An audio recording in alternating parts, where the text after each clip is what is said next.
নমস্কার, আমি তরুণ ঘোষ। আমি একসময় বলেছিলাম যে ভারত পাকিস্তান যুদ্ধের মধ্যে ধীরে ধীরে বাংলাদেশ এবার জড়িয়ে যাচ্ছে।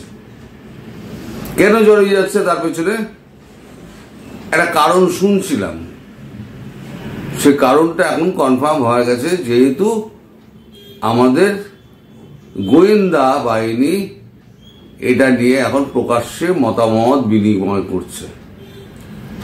আমি সকালে একটা ভিডিও করেছি যে বাংলাদেশের উপদেষ্টা, আইন উপদেষ্টা আসিফ নজরুল, তিনি লস্করে তৈবা নেতাদের সঙ্গে ঢাকায় বৈঠক করেছেন। খবরটা আমিও করেছিলাম, তখন আমি কনফার্ম ছিলাম না। আমি বললাম এটা খবর হচ্ছে, ঠিক আছে, আমি এর মধ্যে একটা খবর করে রেখে দিই। কিন্তু আমি বলেছিলাম যে এই খবর কতটা সত্যি কতটা মিথ্যে আমার সারবর্তা জানা নেই। কিন্তু এখন যা বেরোচ্ছে, আমি সকালে যে ভিডিওটা করেছি সেই ভিডিওতেও তো আমার আনন্দবাজারের কাটিং দেওয়া আছে, দেড়টার ভিডিওতে। এই ভিডিওতেও আমি আরো লেটেস্ট খবর যেটা দিচ্ছি সেটা হচ্ছে মানি কন্ট্রোল 4 ঘন্টা আগে ছেপেছে। আজকে 4 ঘন্টা আগে মানি কন্ট্রোল ছেপেছে।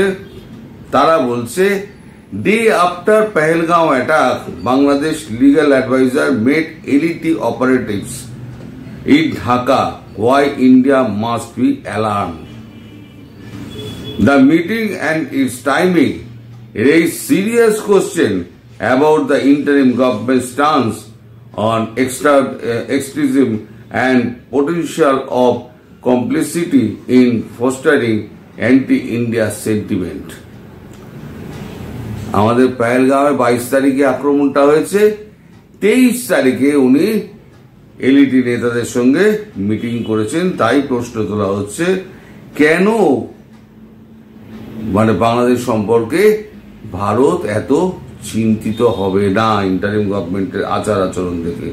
দেখুন 28 April 2025, a day after heinous terror attack in Jammu and Kashmir, Pahalgam, which claimed 26 lives, the legal advisor of Bangladesh interim administration, Dr. Asif Nazrul, allegedly made a senior local Lashkar-e-Taiba operative named Izhar in Dhaka, while the Indian intelligence agency tracing the attack of Pakistan-based elite and its proxy, the resistance force. This meeting and its timing raises serious question about interim government's stance on extremism and its potential complicity in fostering anti-India sentiment. অর্থাৎ 22 তারিখে পেহেলগাঁওয়ের ঘটনার পর 23 তারিখে ওনারা যে মিটিংটা আসিফ নজরুল করলেন, সেটা খুব সিরিয়াস ইস্যু হিসেবে বাংলাদেশ সরকার দেখছে। While the Indian intelligence agency tracing the attack of LET এখন নিজস্ব নাম পরিবর্তন করে এখন চাপ বেড়েছে আন্তর্জাতিক, তাই দ্য রেজিস্ট্যান্স ফ্রন্ট একটা গঠন করেছে। সেই রেজিস্ট্যান্স ফ্রন্টের লোকজন তারা এসে দেখা করছে। তাতে ইন্ডিয়া গভর্নমেন্ট সত্যিকারের খুব চিন্তিত। নোটেবলি, Izhar and his established history of plotting attack terror from Bangladeshi soil and his association with groups like Hezbollah-e-Islam has been under scrutiny and their radical ideologies. The timing and nature of this meeting suggested possible endorsement or at least tacit approval of extremism elements and individuals within the Bangladeshi administration.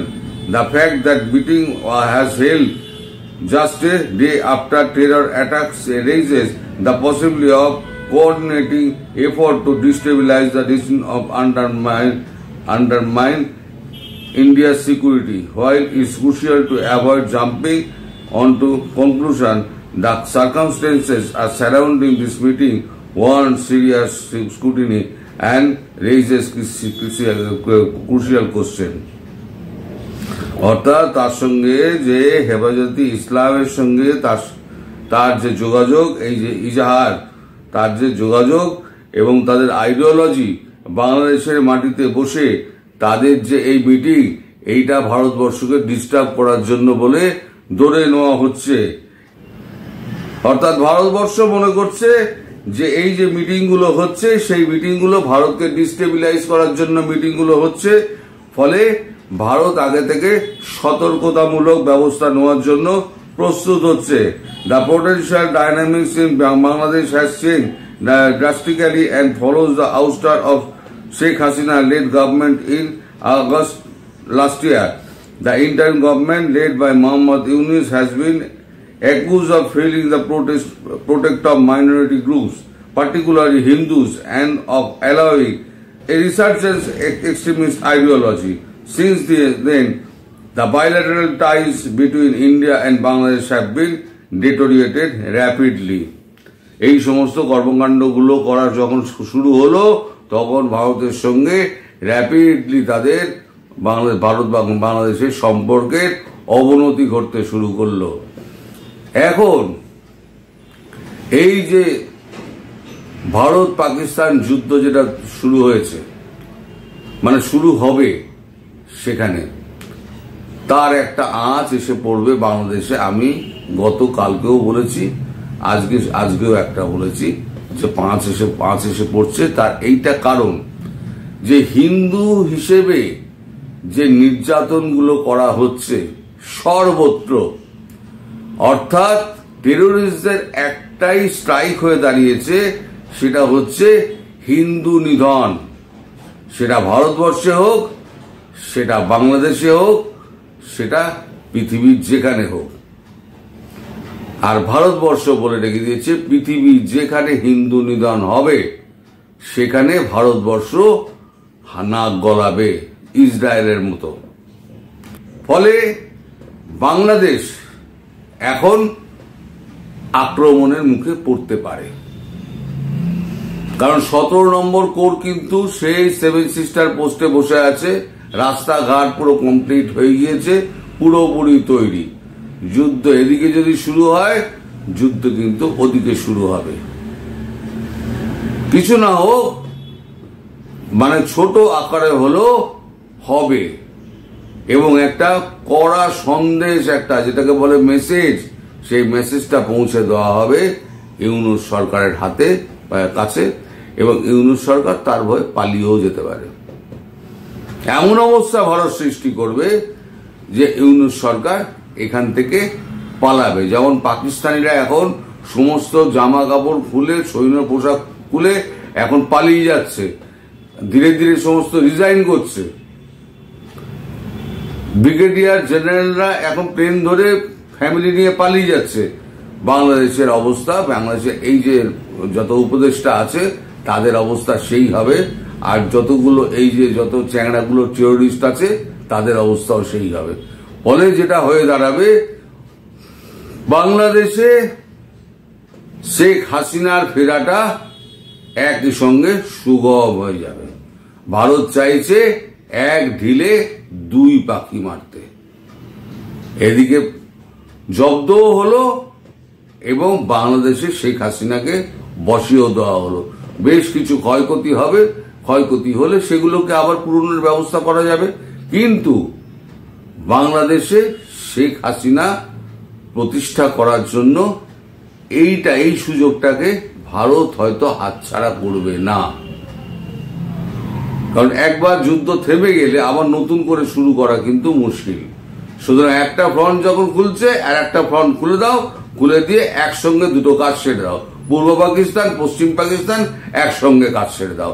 আজকে হয়তো আমার কথা মনে হচ্ছে যে কত মানুষটা ভুলভাল বকে যাচ্ছে, মানুষটা গুজব ছড়াচ্ছে, কিন্তু খুব শিগগিরই দেখবেন এই কাজটা কিন্তু শুরু হচ্ছে। আগে পাকিস্তান শুরু হবে, তার পাশাপাশি যখন পাকিস্তান মোটামুটি একটা জায়গায় এসে যাবে, তার পাশাপাশি শুরু হয়ে যাবে বাংলাদেশ।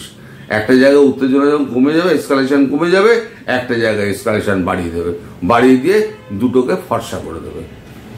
পাকিস্তান তো পাঞ্জাব সিন্ধ, পাঞ্জাব, সিন্ধ বলছি, পাঞ্জাব আর আপনার করাচি, এ দুটো জ্বলবে, ধূলিসাৎ হয়ে যাবে। ঢাকার কি অবস্থা হবে সেটা এখন বড় প্রশ্ন হলো, ঢাকার কি অবস্থা হবে? ঢাকার সাধারণ মানুষ মরবে না, কিছু কিছু ইনস্টলেশন গুরুত্বপূর্ণ সেগুলো যাবে। এমনিতেই আপনাদের অবস্থা খারাপ, আপনারা বিদ্যুৎ পাচ্ছেন না, আমরা সব খবর রাখি। অর্ধেক সময় বিদ্যুৎ নেই, তারপর একটা বিদ্যুৎ উৎপন্ন কেন্দ্রে সেখানে তো আবার আগুন টাগুন চলে গিয়েছে, ফলে আর খাবার টাবার তো মোটামুটি যুদ্ধ আরম্ভ হলে সব বন্ধ হয়ে যাবে। এটা কিন্তু একটা গুরুত্বপূর্ণ খবর। যখন ভারত পাকিস্তান যুদ্ধ আরম্ভ হয়ে যাবে তখন কিন্তু সমস্ত খাবার সমস্ত দেশে পাঠানো বন্ধ হয়ে যাবে, কারণ তখন ভারতের সৈন্যদের খাবার পাঠাতে হবে। ফলে প্রায়োরিটি কার? প্রায়োরিটি হচ্ছে ইন্ডিয়ানদের নিজস্ব প্রায়োরিটি। ফলে এবার পাশের দেশ আশের দেশ বললো কি মাজলো, ভারতের দেখার দরকার নেই। এখন দেখা যাক কি হয় না হয়। সবাই ভালো থাকবেন, সুস্থ থাকবেন এবং সাবধানে থাকবেন। পরবর্তী ভিডিওর জন্য অপেক্ষা করবেন। নমস্কার।